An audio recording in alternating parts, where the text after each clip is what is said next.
자, 법인세법 교재 49페이지, 49페이지가 아니구나, 50페이지. 불균등 자본거래로 인해서 특수관계자로부터 분여받은 이 이론 시험에 보기로만 가끔 나와요. 보기로만. 분여라는 것은 나눠받았다 이런 얘기입니다. 나눠받았다. 특수관계자인 법인 간의 합병, 법인의 증가, 특수관계인 법인 간의 합병, 법인의 증가 등 자본거래로 주주인 법인이 특수관계자인 다른 주주에게 이익을 나눠주는 경우에는 그 이익을 분여한 법인 주주의 부당행위로 본다는 얘기입니다. 이익을 분여한 법인 주주의 부당행위에서 부인 대상이 되며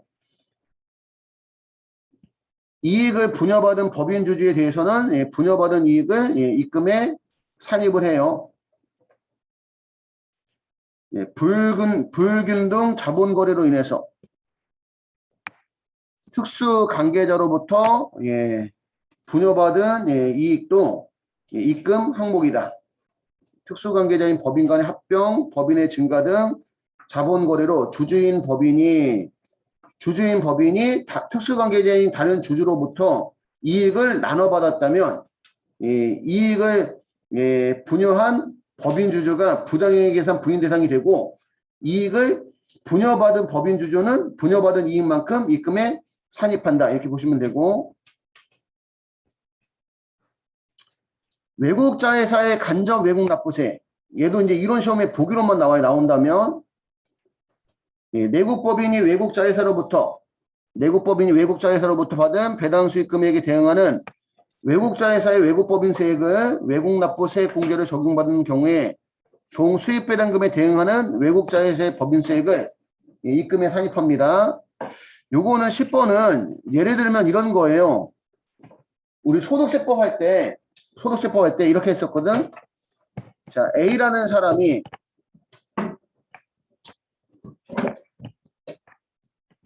개인 사업해서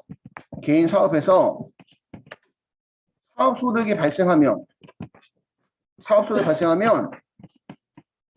소득세만 납부하면 끝나.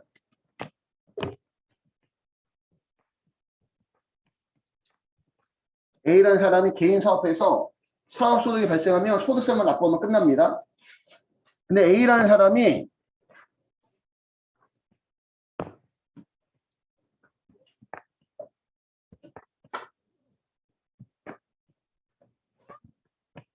B라는 법인에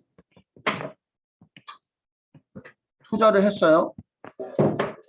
A라는 사람은 B라는 법인에 투자를 해서 B 법인이 과세 소득이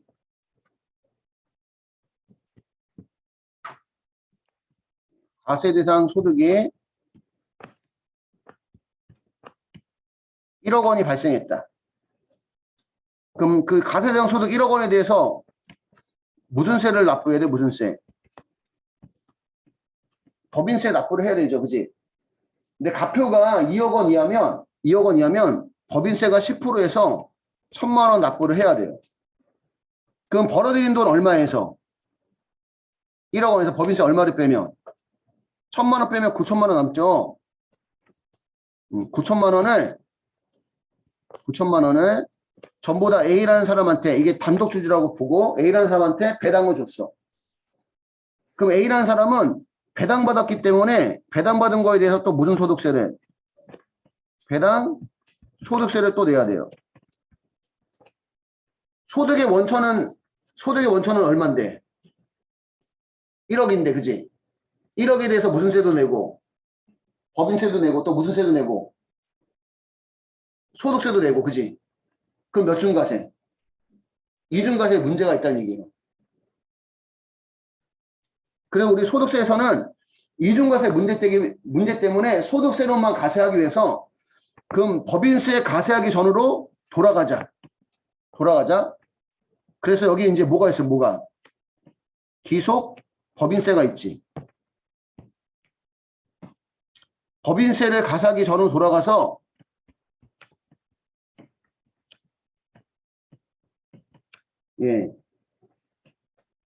법인세를 다시 더하는 겁니다.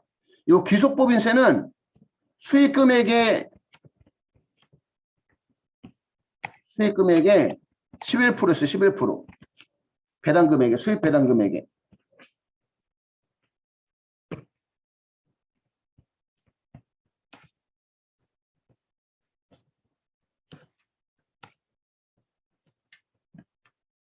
그러면 9천만 원에 11%면 990만 원이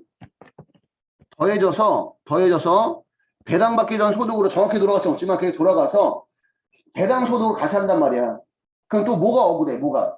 사실은 나는 얼마만 배당받았는데 9천만 원만 배당받았는데 990만 원 더해서 세금을 내니까 억울하죠.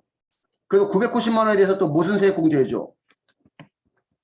배당 세액 공제를 해줍니다. 이게 이제 소득세에서 배웠던 내용이에요. 소득세에서. 전부 다 처음 듣는다는 표정 이렇게 지으시면. 이중과세 문제 때문에. 이게 지금 법인세에서도 같은 방식이 지금 적용이 된다는 얘기예요. 법인세에서도. 이게 소득세에서 배웠던 내용이고,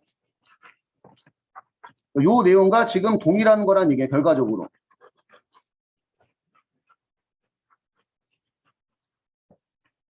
지금 여기는 이제 A라는 법인이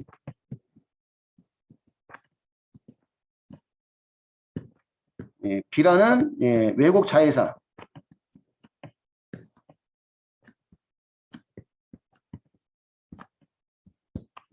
A라는 법인이 B라는 외국 자회사에 투자를 했어요. 그래서 B라는 법인이 과세 소득이 1억 원이 발생했다.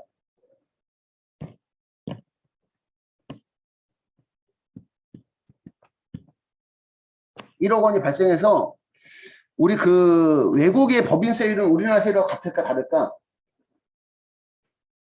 같지는 않을 수도 있겠지. 그래서 1억 원에 대해서 2천만 원의 법인세를 냈어. 외국에서. 2천만 원의 법인세를 냈는데 1억 원에서 2천만 원을 뺀 만약에 8천만 원을 배당을 받았다. 배당을 받으면 이게 배당금 수익이잖아. 배당금 수익이 A법인의 소득을 또 구성해서 법인세를 또 내야 된다는 거야. 그럼 이것도 몇 중과세? 이중과세 문제가 있다는 거지. 그치? 이중과세 문제가 있다 보니까 여기도 배당받기 전 소득으로 돌아가라. 배당받기 전 소득으로 돌아가기 위해서 우리나라 법인세율하고 그 외국의 법인세율이 틀리니까 우리나라 법인세율로 가세하기 위해서 간접 외국 납부세 비법인이 납부한 세금을 더하라는 얘기예요. 간접 외국 납부세.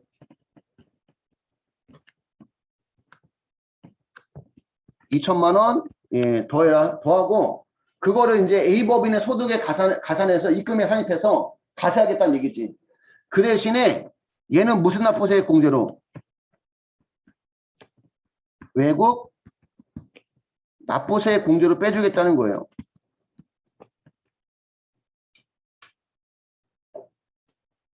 근데 이 파트가 뭐 시험에 잘 나오는 파트는 아니에요. 그래서 그냥 이런 게 있다 정도까지만 이해하시면 됩니다. 이중과세 조정에 대한 문제라고 보시면 돼요.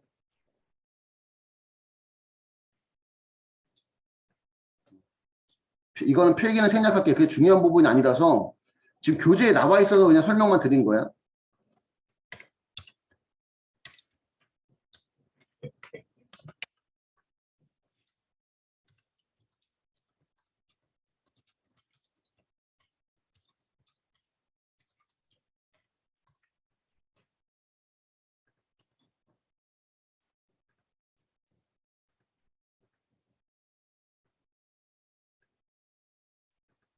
결국 이제 이중과세 조정에 대한 문제라고 보시면 됩니다. 그냥. 이렇게 보시면 되고, 특수관계자로부터 유가증권 적감회의. 얘는 실무시험에 2점짜리나 1점짜리 문제로 가끔 나와요. 뒤에서 따로 파트가 있을 텐데 우리 부당행위 계산 부인이라는 규정이 있어요. 부당이상 부인.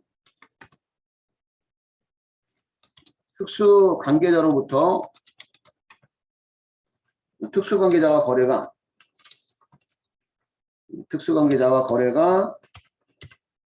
조세 부담을 부당히 감소시키는 경우 그 계산을 인정하지 않는 것을 우리가 부당의 계산 부인이라 얘기합니다. 그다음에 이제 부당의 계산 부인의 대표적인 게 소득세 할 때도 배웠던 내용입니다. 부당의 계산 부인의 대표적인 게 고가 매입, 저가 양도, 고율 차익, 저율되어 무수익 자산의 매입 및 현물 출자, 그 다음에 불공정 자본거래 이런 것들이 부당해서 부인에 들어가고, 고가 매입, 저가 양도, 고율 차입, 저율 대여는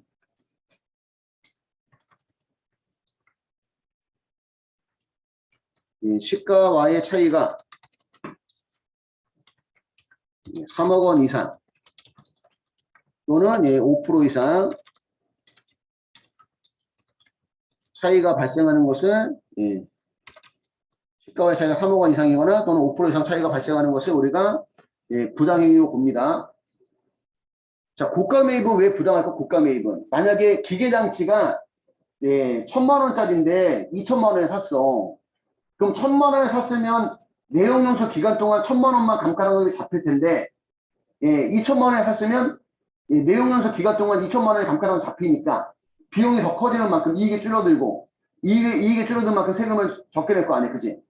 그러니까 부당하다. 저가 양도는 왜 부당하냐면 만약에 장부가액 1,000만 원짜리를 시가가 2,000만 원, 2,000만 원에 팔 수 있어. 2,000만 원에 팔면 유형자산 처분 이익이 1,000만 원 발생해서 소득이 증가한 만큼 세금을 더 내는데 장부가액 1,000만 원짜리를 뭐 1,200만 원에 팔았다. 그럼 이익이 줄어든다는 얘기지. 이익이 줄어들면 세금을 적게 내니까 부당하다. 고율 차입은 1,000만 원의 이자만 주면 되는데 2,000만 원의 이자를 주고 빌려왔다. 그럼 이자를 더 내는 만큼 이익이 줄어서 세금을 적게 내니까 부당하다. 저율 대여는 내가 2,000만 원의 이자를 받을 수 있어. 그 2,000만 원의 이자를 받으면 이자 수익이 2,000만 원이 돼서 그만큼 세금을 더 내는데 이자를 안 받았다. 안 받은 만큼 이자 수익이 줄어들었으니까 부당하다. 그게 부당에 대한 부인의 의미예요. 이렇게 하나 적어주세요. 여기까지.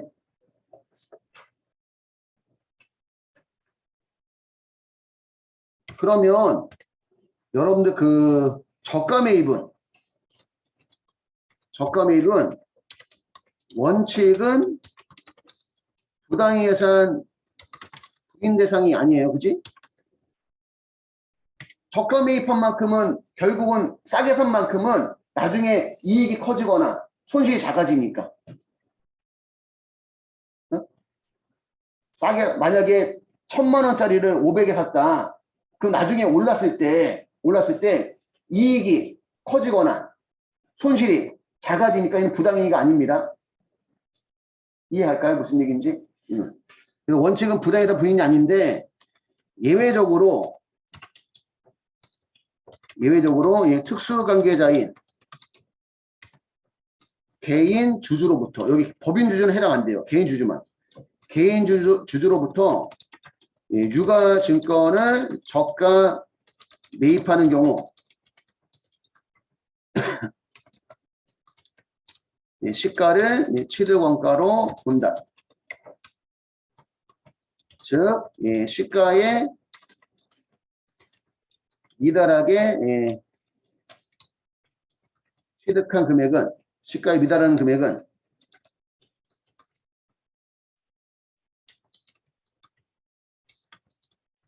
입금 산입 유보 처리합니다. 이유가 뭐냐면 여러분들 주식은 생각해봐. 주식은 감가상각 해요, 안 해요? 안 하죠. 그리고 싸게 산 만큼은 언젠가는 팔면은 이익이 커지거나 손실이 줄어들어, 그지? 언젠가는. 맞습니까? 근데 주식은 감가상각도 안 하고 썩는 것도 아니니까 안 팔고 계속 가지고 있으면 가세가 돼, 안 돼? 계속 안 팔고 가지고만 있어, 계속. 그럼 가세가 안 되잖아. 그래서 얘는 가세되는 시점을 땡기겠다는 거야. 사실은 얘는 싸게 산 만큼 부당한 건 아니다. 하지만 계속 가지고 있는다면, 얘는 감가상각도 안 하니까, 그지? 계속 가지고 있는다면 가세가 안 된다는 거지. 그래서 언젠가는 이익이 커지겠지만 과세되는 시점을 땡기겠다, 이런 의미를 담고 있는 거예요. 그래서 얘는 시험에 이렇게 나와요. 시험에 예를 들면, 그러니까 지금 여기에 대한 예입니다. 여기에 대한 예.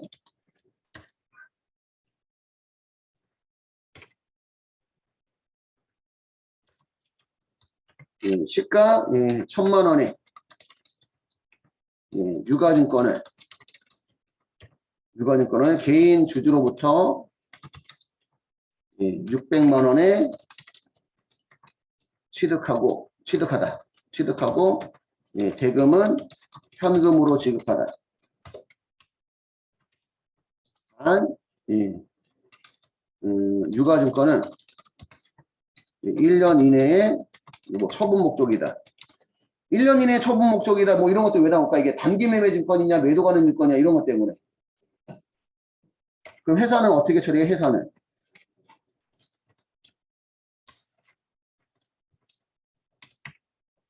1년 이내 처분할 목적이니까 무슨 매매 증권? 단기 매매 증권 600만 원, 현금 600만 원. 근데 세법이 볼 때는 유가증권을 개인 주주로부터 시가에 미달하게 구입하게 되면 시가에 취득한 거로 봐요. 시가에 취득한 거로. 그럼 단기 매매 증권을 세법은 얼마로 보는 거예요? 1,000만 원으로 본다는 거지. 1,000만 원으로. 그럼 현금은 얼마밖에 안 나갔어? 결과적으로 세법이 보는 관점은 400만 원이 자산 수중이익이 되는 거죠. 결과적으로는.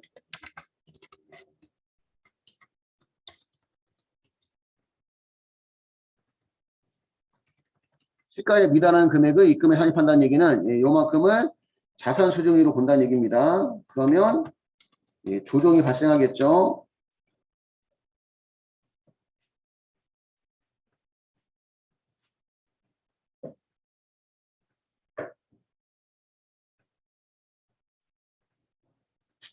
회사는 수익으로 잡지 않았지만, 그지? 400만 원을. 세법은 요 400만 원을 뭘로 본다? 수익으로 본다. 시가에 미달하는 금액. 또는 단기 매매 증권을 증가시켜줘야 되니까 순자산을 증가시켜줘야 되잖아. 그지?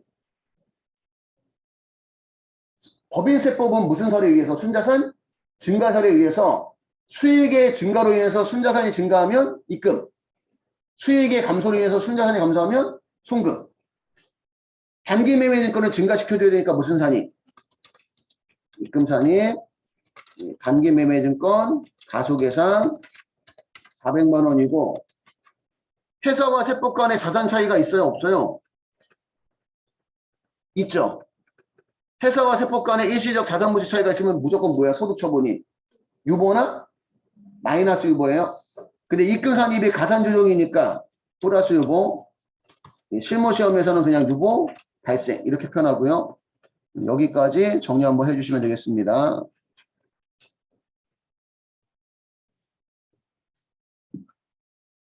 12번 임대보증금에 대한 간주입금.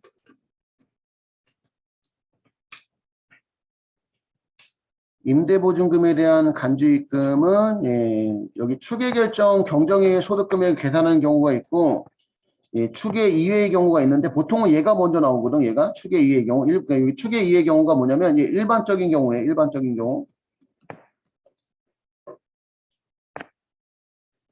일반적인 경우인데 간주 임대료는 보증금의 이자만큼을 임대료로 보는 거잖아요. 그지? 보증금에 대한 이자만큼 임대료 보는 게 우리가 간주 임대료입니다. 일반적인 경우는 요 조건을 요 세 가지 조건을 충족해야지만 간주 임대료 계산을 해요. 요 세 가지 조건 충족해야지만. 부동산 임대업이 주업이고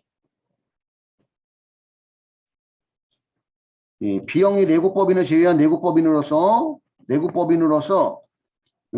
부동산 임대업이 주업이고, 그 다음에 차입금이 자기 자본이 몇 배를 초과하는 법인이어야 되고, 2배를 초과하는 법인이어야 되고, 부동산 등의 임대보증이 발생한 수익금액이 정기예금 이자 상당액에 미달할 때 그 미달하는 금액을 입금에 산입을 합니다. 일반적인 경우에 우리 간주임대를 입금에 산입하는 경우는 부동산 결국 비영리 내국법인을 제외한 내국법인이라는 게 결국 영리를 얘기하는 거예요. 그지? 영리 내국법인이고 영리를 목적으로 하는 내국법인이고 부동산 임대업이 주업이어야 돼. 부동산 임대업이 주업이어야 되고 차입금이 자기 자본의 2배를 초과해야 되고 그 다음에 임대보증금에 발생한 수익금액이 정기예금 이자 상당액에 미달하는 때 그 금액을 입금에 산입한다. 이런 얘기입니다. 그리고 일반적인 경우는 여기는 안 나왔는데 일반적인 경우는 주택은 주택 임대는 간주입금 대상이 아니에요.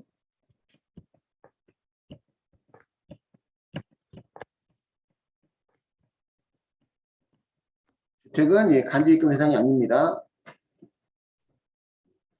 이유는 이런 거죠, 이런 거. 이런 것들을 가세하게 되면은 임대인들이 월세를 더 높일 수 있다. 이런 부분 때문에. 여러분들이 임대인인데 세금을 안 나가는 만큼 월세를 덜 받을 수 있는 거고 세금을 더 낸다고 하면 월세를 더 받을 수도 있다는 얘기지. 그래서 맨날 임대료 갖고 임대와 관련된 법 가지고 맨날 그런 얘기 많잖아. 뭐 무슨 법을 이렇게 바꾼다고 하면 야 임대인들이 이거 임대료 올리면 어떡할 거야 뭐 이런 식으로 얘기 많이 나오잖아. 그지? 사실은 그게 전가가 되는지 안 되는지는 상황에 따라 달라질 수 있어요.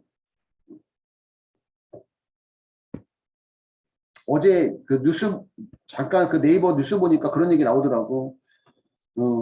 지금 이제 급여는 오르지 않고, 그 다음에 그런 뭐 전자회사의 원자재 가격이 오르니까 그런 뭐 전자제품 같은 거 가격이 오르고. 근데 급여는 안 오르고 가격은 올랐을 때 누가 사겠냐? 그러니까 결과적으로 보면 돈을 더 주더라도 수요가 있냐 없냐에 따라서는 뭐 요만큼이 임차인한테 전가가 될 수도 있고 전가가 아닐 수도 있고 상황에 따라 틀린 거지 뭐 사실은. 어쨌든 주택 임대에 대해서는 간주입금 대상이 아닙니다. 근데 추계결정 경정에 의해 소득금액을 계산하는 경우 여기에는 원래가 우리 간주임대료는 부동산 임대업이 주업이고 차입금이 자기 자본 2배를 초과하는 법인이어야 되는데 추계결정 경정에 의해 소득금액을 계산하는 경우는 이러한 법인은 다 해당이 되는 거야 그냥. 추계결정 경정에 의해 소득금액을 계산하는 법인은 무조건 간주임대료를 입금에 산입을 해야 돼요.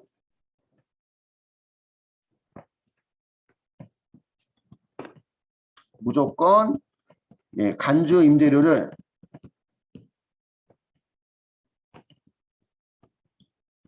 입금에 산입합니다. 주택 포함. 원래는 주택은 간주임대료 계산 안 했는데 추계결정 경정에 의해 소득금액을 계산하는 경우는 이 조건을 충족하지 않는 법인이라도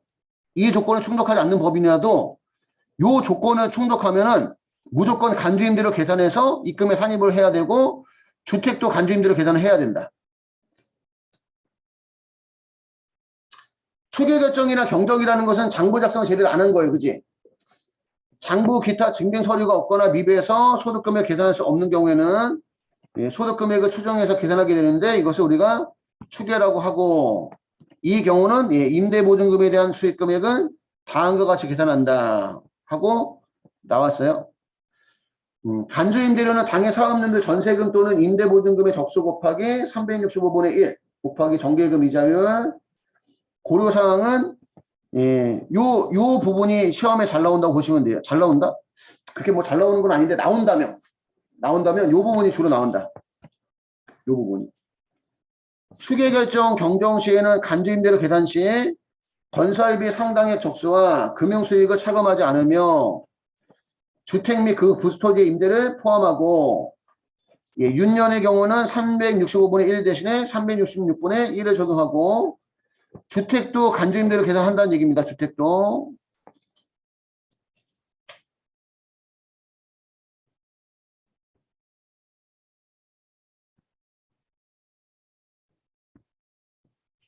원래가 간주임대료 계산이 51페이지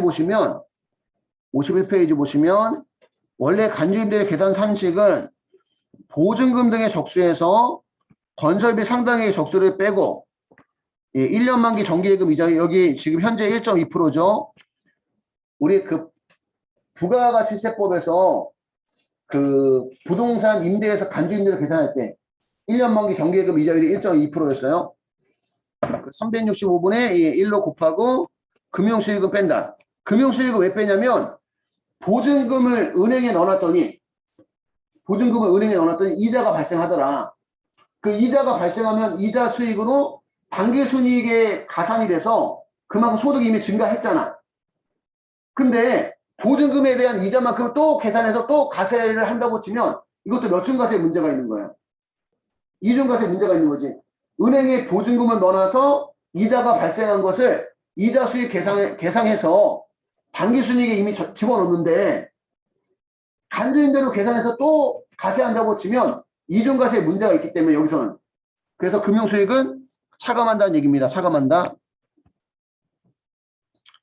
당해 사업연도에 임대사업 부분에 발생한 수입이자와 할인료, 배당금, 신주인수권 처분이익, 유가증권 처분이익의 합계액을 의미하고 여기도 유가증권 처분이익이나 유가증권의 매각이익에서 매각손을 차감한 금액을 말하며 유가증권의 처분이익의 합계액이 마이너스인 경우는 0으로 해서 계산한다.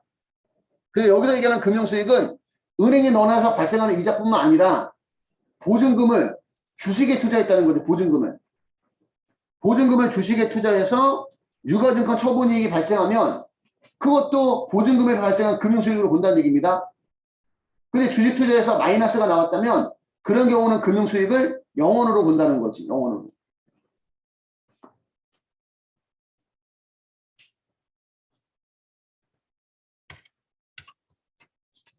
그냥 이해를 돕기 위해서 여기다 조금 적어보면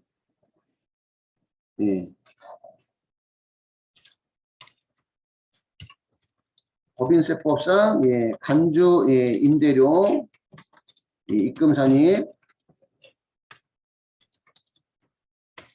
계산 예를 들어서 2021년도에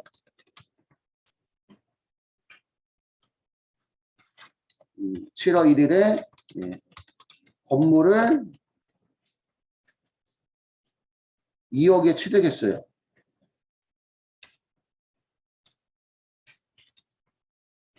상가를 2억 원에 취득했고 이 중에 토지가가 뭐 예를 들어서 1억 원이다. 간단하게 가볼게요. 2022년 1월 1일에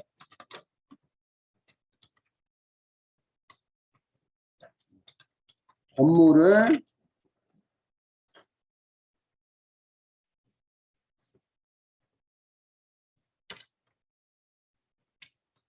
전세로 1억 5천만 원에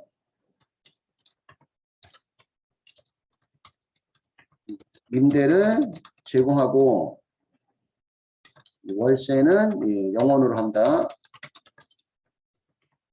결국은 여러분들 보증금이 건물에 대한 보증금보다 커야지만 간주임대료가 나오는 거예요. 보증금이 만약에 건물에 대한 가격보다 더 작다면 간주임대료 계산이 안 돼. 어차피.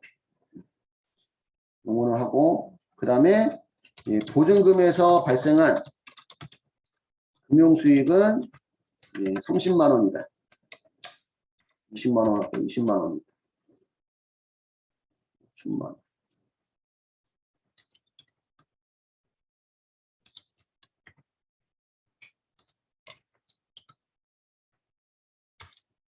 그리고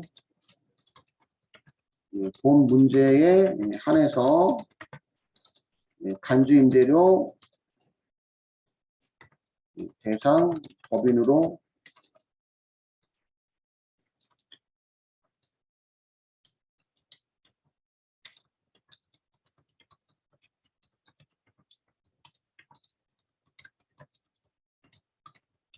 간주임대료 대상 법인이 뭐예요? 부동산 임대업이 뭐고 주업이고 내국 영리법인이고 차입금 가다법인이고 그지? 이렇게 가정하다는 얘기입니다. 그러면 첫 번째 일부러 계산하기 편하게 1월 1일을 가정한 겁니다. 얘는 전년도에 취득했기 때문에 이번 연도 입장에서 보면 이번 연도 1월 1일부터 이미 건물을 내가 취득해서 가지고 있는 거야. 그치?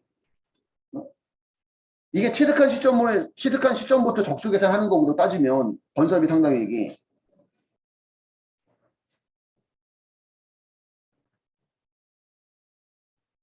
첫 번째는 보증금 적수를 구해야 돼요. 보증금이 1억 5천만 원이고 1월 1일 날 우리가 임대해 줬으니까 이번 연도는 적수가 365일입니다.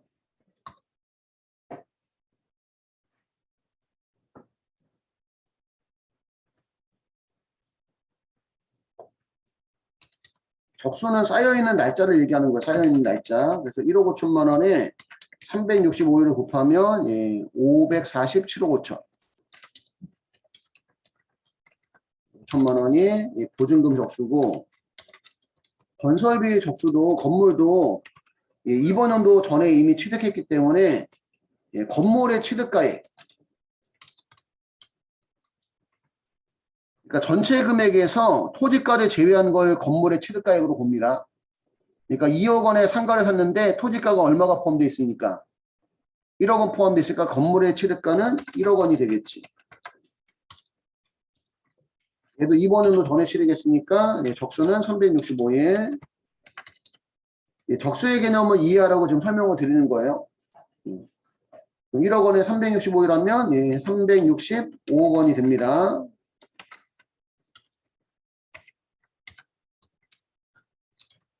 간주임대료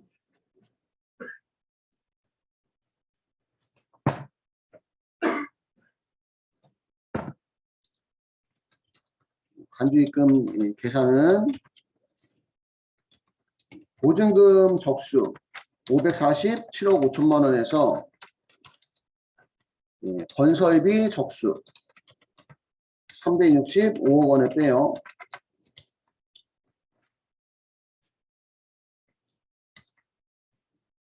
그거를 365분의 1로 곱한다는 얘기는 결국 365일로 나누겠다 그런 얘기예요. 왜냐하면 요 금액들이 적수로 곱해서 나온 거거든.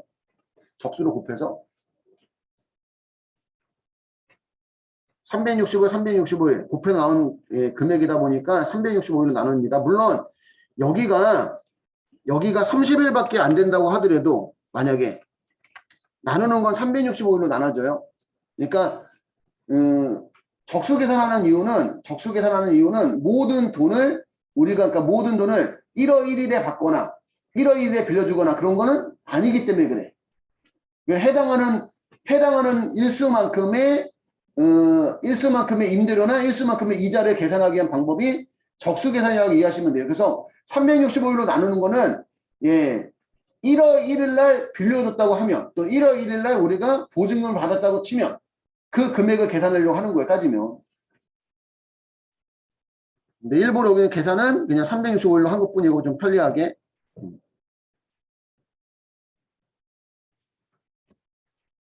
다음에 곱하기 1년 만기 정기예금 이자율. 현재 1.2%입니다. 요걸 곱하고 여기서 이제 금융수익 20만 원을 차감하면 간주입금 해줘야 될 금액이 나온다는 얘기죠.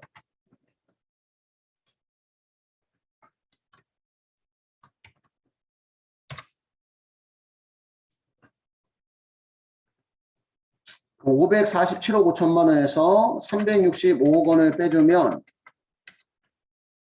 1,182억 5천만 원 나오고 이를 365일로 나누고 곱하기 0.012 1.2%로 곱하면 잘못 나왔는데 547억 5천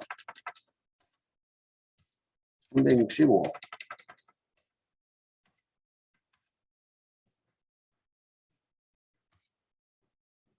를 365일로 나누고 그치 5천만 원은 결국 여러분들 그 보증금 1억 5천만 원에서 건물 취득가 1억 원 뺀 거죠. 다 이거 1월 1일이라서 그래. 1월 1일이라서 이게 만약에 날짜가 다르면 취득한 거는 얘가 1월 1일에 취득했고 빌려준 거는 만약에 7월 1일 날 우리가 빌려줬으면 또 달라집니다. 5천만 원에 곱하기 0.012 그러면 1년치 간주임대료가 60만 원인데 간주임대료가 60만 원인데 금융수익이 20만 원이니까 금융수익을 빼주면 40만 원이 간주입금 대상이 된다 이런 얘기입니다. 그러면 이 간주 입금 요 40만 원은 입금 산입 그리고 우리 회사가 우리 회사한테 기속시키는 거라서 따로 관리할 필요가 없다. 기타 사회 유출 처리예요. 여기까지 정리를 해주시면 될 것 같아요.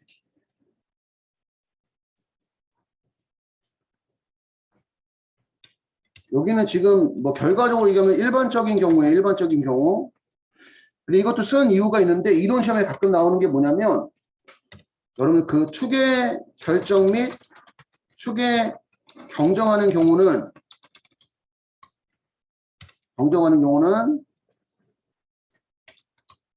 추계 결정 또는 추계 경정하는 모든 법인이 간주입금 대상입니다. 그지? 원래 간주입금은 누가 계산하는데 내국영리법인이고 아니 부동산 임대업이 주업이고 내국영리법인이고 차입금 가자법인일 때만 그지? 그지? 근데 추계결정 또는 추계경정하는 경우는 추계결정 또는 경정하는 모든 법인이 간주입금 대상이고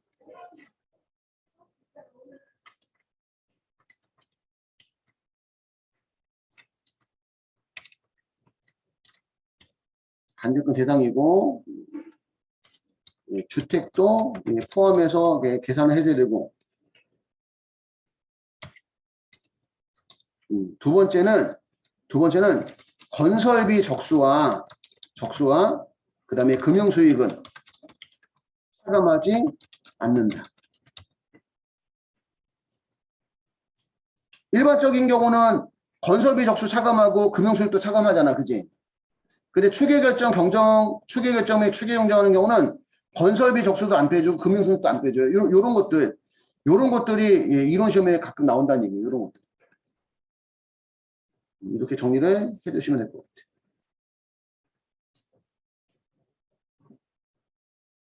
51페이지 가면 이제 의제배당 나와요. 의제배당. 51페이지 의제배당. 자, 의제배당이란 형식상 배당이 아니더라도 사실상 회사의 이익이 주주 등에게 기록되는 경우에 이를 배당으로 간주하는 제도를 우리가 의제배당이라고 얘기합니다. 의제배당에는 이제 크게 두 가지가 있다. 자본의 감소, 해산, 합병 분할로 인한 의제배당과 잉여금의 자본 전유로 인한 의제배당 두 가지가 있다. 요거 소득세법 할 때 설명했던 부분이에요. 소득세법 할 때.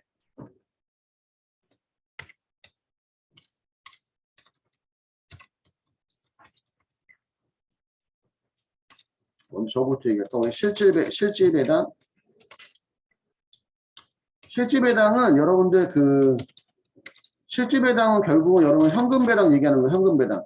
현금배당, 금전배당, 현금 및 현물배당. 차변에 2월 이익, 잉여금 하고 현금 등 주는 거. 분계로 표현하면.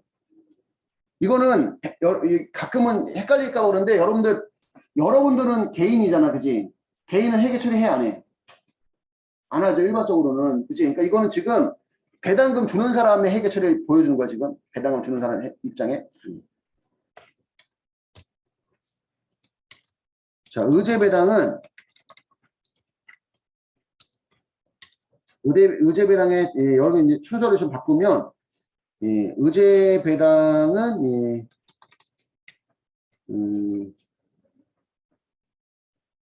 주식배당과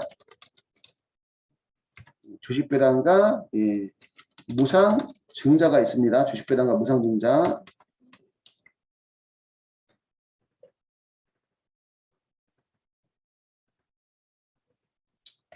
배당은 이익을 나누는 게 배당이에요. 배당 뭘 나누는 게 배당이다? 이익을 나누는 거. 첫 번째 주식배당은 여기 잠깐 보세요. 우리 이제 2월 이익 잉여금을 없애고 원래 이제 우리 회계 처리 얘기하면 미교부 주식배당금 처리했다가 미교부 주식배당금 없애고 주식을 주는 거잖아. 맞아? 그래서 결론적으로 얘기하면 여러분들 그 주식배당은 2월 이익 잉여금이 없어지고 주식을 주는 거예요. 결론적으로 얘기하면 미교부 주식배당금은 거쳐가는 거니까, 그지? 거쳐가는 계적 과목인 거잖아, 그냥. 이론 문제에서는 결론적으로도 많이 나옵니다. 결론적으로도. 근데 세법에서는 지금 보면 주식배당을 어떻게 보냐면 주주한테 현금 배당을 줬더니 주주한테 현금 배당 줬더니 다시 그 현금을 주고 우리 회사 주식을 사더라. 이런 개념으로 보겠다는 거예요. 이런 개념으로. 결국은 이것도 배당의 효과는 동일하다는 거지. 돈 대신에 주식을 줄 것뿐이지.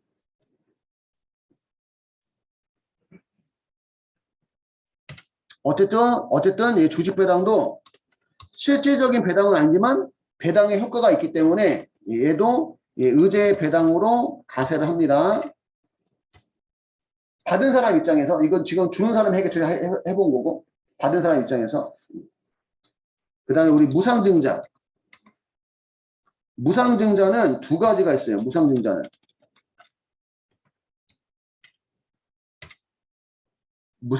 두 가지가 있는데 이익 잉여금을 재원으로 하는 경우가 있고 자본 잉여금을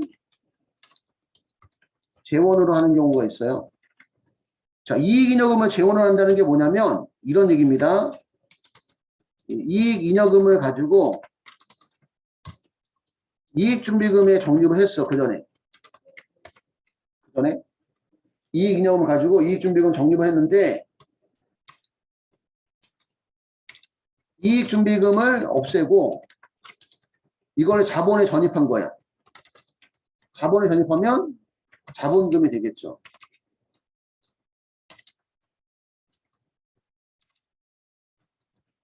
여기서도 따지고 들면 이익준비금이 거쳐가는 개정 과목인 것 뿐이잖아. 그지? 그러니까 결론적으로 얘기하면 이익잉여금을 재원을 하는 경우는 이익잉여금이 없어지고 대변의 자본금이라는 얘기지. 여기에 이익잉여금은 이익준비금일 수도 있고 무슨 적립금일 수도 있고. 그래서 얘도 이제 무슨 배당에 들어간다. 의제 배당에 들어가요. 자본잉여금이 재원인 건 뭘 얘기하는 거냐면 주식을 발행하면 대변의 무슨 금? 자본금. 항상 무슨 가에? 액면가에. 액면가액 20만 원짜리를 현금 30만 원 받고 발행을 했어요.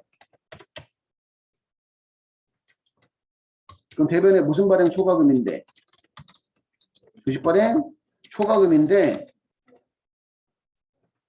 이 주식 발행 초과금을 자본에 전입하기로 한 거야. 주식 발행 초과금을. 그럼 대변했던 주식 발행 초과금이 차변으로 오고 주식을 주면 대변에 자본금이 된다는 거지. 근데 주식 발행 초과금은 주주가 불입한 납입자본이잖아. 납입자본. 단지 자본금을 액면가액으로 적다 보니까 액면가액 초과하는 금액을 주식 발행 초과금이라 쓴 것뿐이지 이건 장사에서 남은 돈이 아니라 주주가 투자한 돈이라고. 주주가 투자한 돈. 장사에 쓰라고. 그래서 이 주식 발행 초과금 같은 이런 걸 재원으로 하는 것은 의제배당이 안 들어가요. 주식 발행 초과금, 감자 차익 이런 거. 이거는 의제배당이 아니라 배당이라는 것은 이익을 나누는 게 의제배당이다. 여기까지 이해할까요? 여기까지. 요게 이제 주식배당과 이제 무상증자고 두 번째는 이제 감자, 퇴사, 탈퇴, 합병, 분할, 해산, 대가로 받은 금액이 주식의 취득가액을 초과하며 예를 들어 주식의 취득가액은 뭐 7,000원인데 감자, 퇴사, 합병, 분할 뭐 이런 대가로 인해서 10,000원을 받았다. 그러면 얼마를 더 받았지? 3,000원 더 받았죠. 그지? 3,000원 더 받은 금액은 이익을 나눠준 걸로 보겠다. 그래서 얘도 이제 의제 배당에 들어간다는 얘기입니다. 이렇게 하나 적어주시면 될 것 같아요.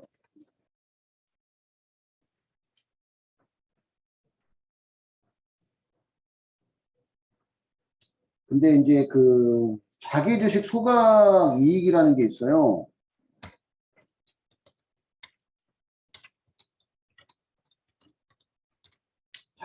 자기 주식 소각 이익은 결과적으로는 감자 차익인데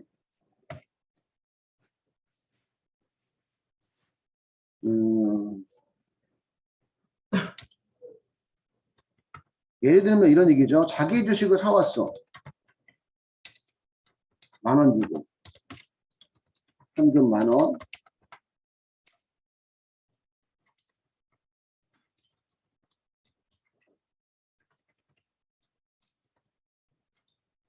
원래 자기 주식이 일시보유 목적이잖아요. 그지? 원래가.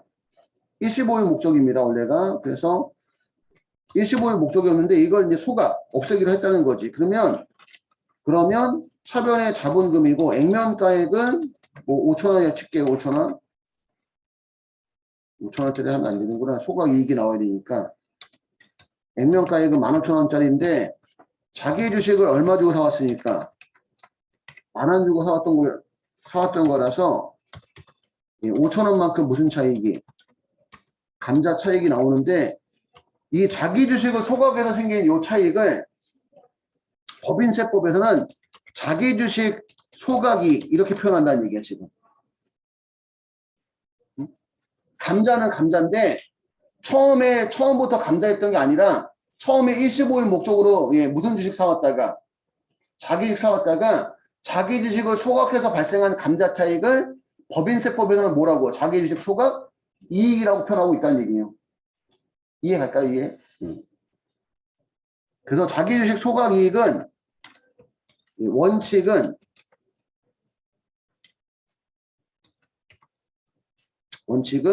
입금 항목이 아닙니다. 자기 소각 이익은 따지고 되면 무슨 차익이니까? 감자 차익이니까, 그지? 원칙은 입금 불산입인데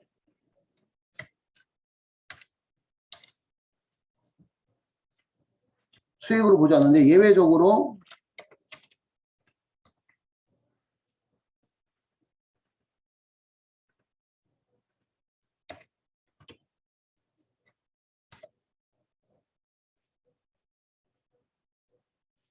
표현하면 안 되는구나.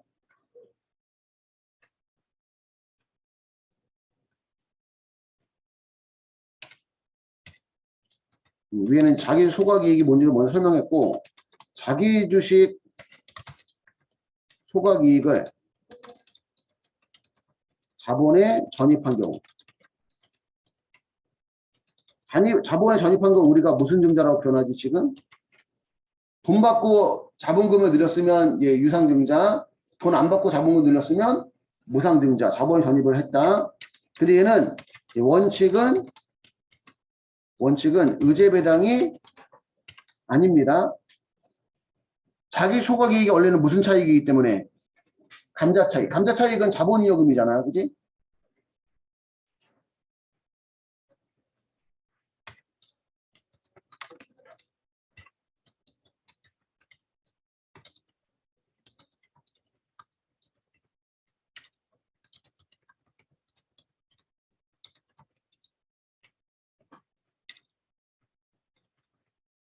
감자차익 자본이익금을 무상 증자하는 것으로 예, 의제배당이 들어가지 않습니다.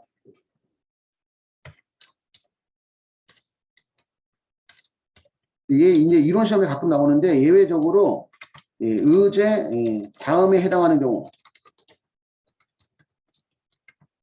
의제 배당으로 본다.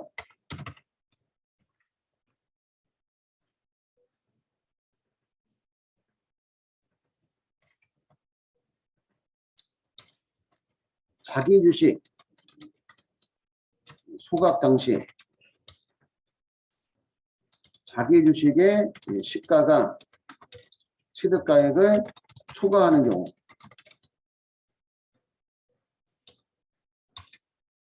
자기 주식 처분이익이 발생할 수 있었던 경우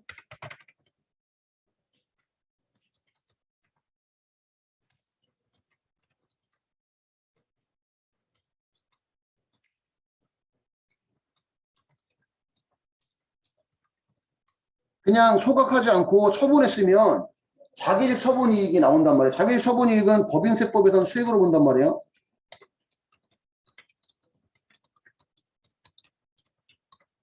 그치? 자기 처분이익이 법인세법에서는 얘 유가증권 처분이익을 보잖아. 입금 항목이란 말이에요. 입금 항목. 그러면 얘를 가지고 자본에 전입하면 얘는 예, 이익잉여금이기 때문에 예, 의제배당에 들어가는데 얘를 이제 자기 주식을 예, 소각해서 발생한 예, 감가차익을 예, 자본에 전입하는 경우는 예, 의제배당을 본다는 거예요. 이런 경우는. 두 번째는 자기 주식 소각 후 예, 2년 이내에 자본에 전입하는 경우.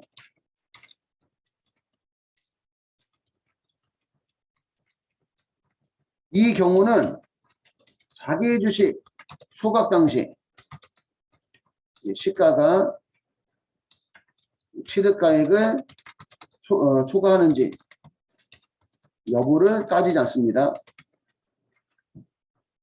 그러니까 소각 당시에 자기주식 처분 손실이 나올 수 있었다고 하더라도 자기주식 소각 후 몇 년 이내에 2년 이내에 자본에 전입하면 이런 경우는 무조건 예, 의제배당으로 보겠대요. 의제배당으로. 여기까지 정리를 해주시면 되겠습니다.